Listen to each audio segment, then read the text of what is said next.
अखन अहाँ सब सुन रहल छी वायरस केयर के शानदार प्रस्तुति।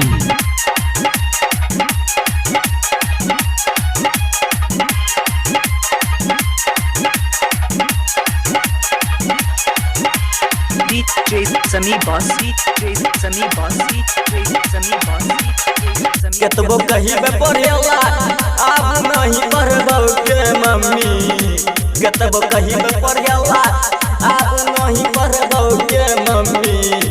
हम तो रोनिया से छौरी रोनिया से, हम तो रोनिया से करबो बियाह नहीं तब के भगबौ के मम्मी। हम तो रोनिया से करबो बियाह नहीं तब के भगबौ के मम्मी। केतबो कहिबे पढ़ेला अब नहीं पढ़बौ के मम्मी, केतबो कहिबे पढ़ेला अब नहीं पढ़बौ के मम्मी।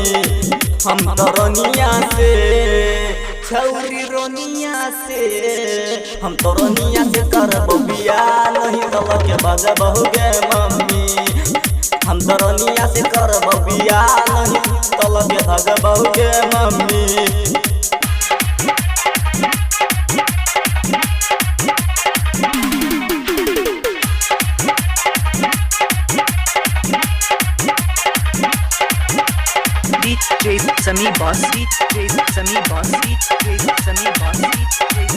दादाजी से जाके मम्मी तू ही बतिया दे, शादी के तैयारी मम्मी पापा से करा गे, पापा से करा गे।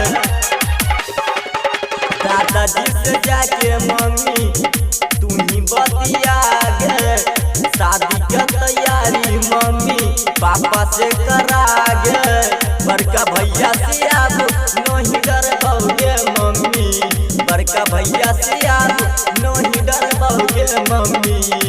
छौरी रोनिया से हम तो रोनिया से, हम तो रोनिया से करबो बियाह नहीं तब के भगबौ गे मम्मी। हम तो रोनिया से करबो बियाह नहीं तब के भगबौ गे मम्मी।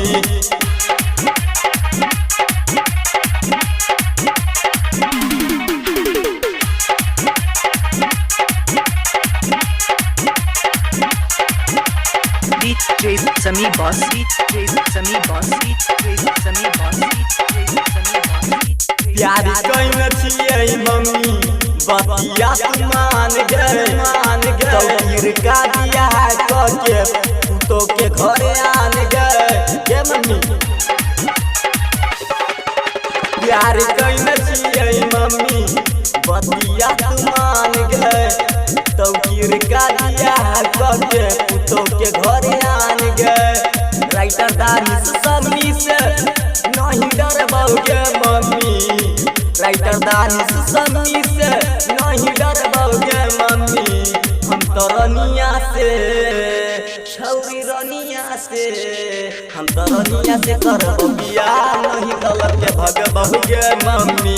हम तो रोनिया से करबो बियाह नहीं तब के भगबौ गे मम्मी।